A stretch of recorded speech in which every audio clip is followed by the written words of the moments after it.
Student, आज हम class 10th का जो सोशल साइंस है जो कि एग्जाम में बहुत पूछा जाता है, ये 2 नंबरा है। देखिए, भूमंडलीकरण यानी इसी का नाम है वैश्वीकरण को परिभाषित करें। कई बार एग्जाम में पूछा भी जाता है और कई बार पूछा भी गया है। देखिए, ये जो भूमंडलीकरण है, कई बार क्वेश्चन में आता है कि भूमंडलीकरण से आप क्या समझते हैं, यह तो आता है वैश्वीकरण से आप क्या समझते हैं।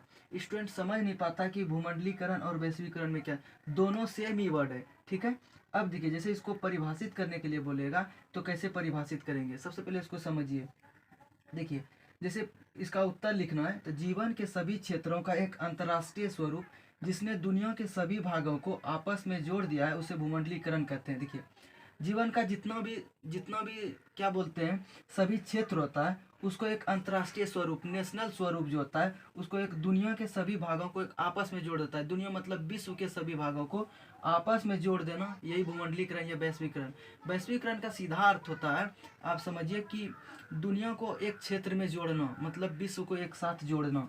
ठीक है, इसके फलस्वरूप संपूर्ण विश्व एक छोटे से गांव के रूप में परिवर्तित हो जाता है, क्योंकि विश्व में जितना भी है वह छोटा छोटा एक गांव के रूप में परिवर्तित है। देखिए, 1990 के दशक में इसका प्रारंभ हुआ। किसका? भूमंडलीकरण या वैश्वीकरण का जो प्रारंभ हुआ था वो 1990 के दशक में प्रारंभ हुआ था। और इसका पहला बार जो व्यवहार किया गया था, मतलब पहली बार जो इसका व्यवहार शुरुआत किया गया था, ये अमेरिका देश में किया गया था। ठीक है, एक बार फिर से रिपीट करते हैं, आप समझिए। देखिए, जीवन के सभी क्षेत्रों का एक अंतर्राष्ट्रीय स्वरूप जिसने दुनिया के सभी भागों को आपस में जोड़ दिया है उसे भूमंडलीकरण कहते हैं। इसके फलस्वरूप संपूर्ण विश्व एक छोटे से गांव के रूप में परिवर्तित हो गया है। 1990 के दशक में इसका प्रारंभ हुआ। इस शब्द का पहला व्यवहार अमेरिका में हुआ है।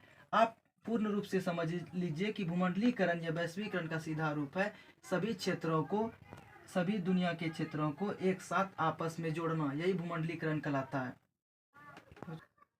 प्रश्न नंबर 2 की ओर बढ़ते हैं। देखिए, औद्योगिकरण से आप क्या समझते हैं? औद्योगिकरण से आप क्या समझते हैं, कई बार परीक्षा में पूछा गया, या मोस्ट इंपॉर्टेंट है, बोर्ड में पूछा ही जाएगा, आशा करते हैं। देखिए, अब समझते हैं इसका उत्तर कैसे होगा। इसका जैसे पूछा जाएगा औद्योगिकरण से आप क्या समझते हैं, या औद्योगिकरण को परिभाषित करें। देखिए, औद्योगिकरण ऐसी प्रक्रिया है जिसमें वस्तुओं का उत्पादन मानव द्वारा न होकर मशीनों के द्वारा होता है। इसमें उत्पादन बृहद पैमाने पर होता है जिसके खपत के लिए बड़े बाजार की आवश्यकता पड़ती है।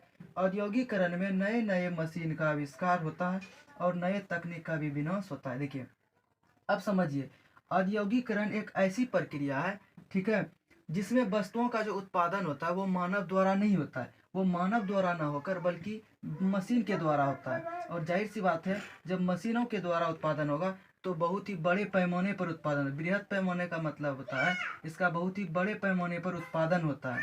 ठीक है, अब जिसके खपत के लिए बड़े बड़े बाजार की आवश्यकता होती है, कोई भी चीज़ खरीदना होगा तो बड़े बड़े बाजार होना चाहिए उसके लिए। देखिए, और औद्योगिकरण में नए नए मशीन का आविष्कार होगा और नए नए जो तकनीक होगा उसका आविष्कार होगा। और सबसे पहले औद्योगिकरण का शुरुआत हुआ है इंग्लैंड से। ये भी क्वेश्चन कई बार ऑब्जेक्टिव पूछा जाता है। एक बार फिर से पढ़ते हैं, क्वेश्चन को समझिएगा।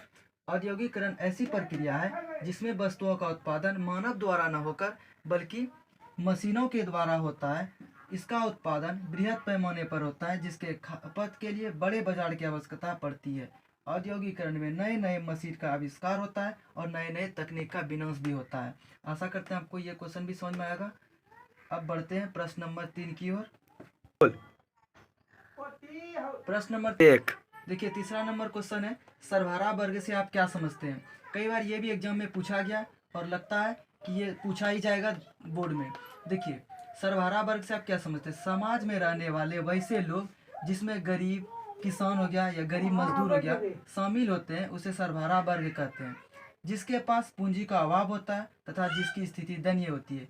मतलब सर्वहारा वर्ग वह वर्ग हुआ जिसमें कि गरीब किसान आएगा या गरीब मजदूर आ सकता है। ठीक है, गरीब किसान होगा या गरीब मजदूर, ये सब शामिल होता है। वैसे वर्ग जिसमें कि गरीब किसान या गरीब मजदूर शामिल होता है उसे सर्वहारा वर्ग कहते हैं। जिसके पास पूंजी का अभाव, पैसा का अभाव होता है, मतलब कमी होता है, और जिसका जो स्थिति जिसकी स्थिति क्या होती है, दयनीय होती है। आशा करते हैं आपको समझ में आया होगा। ये तीनों क्वेश्चन पूछा ही जाएगा। आप लोग कमेंट करके ज़रूर बताइएगा पसंद आया कि नहीं पसंद आया।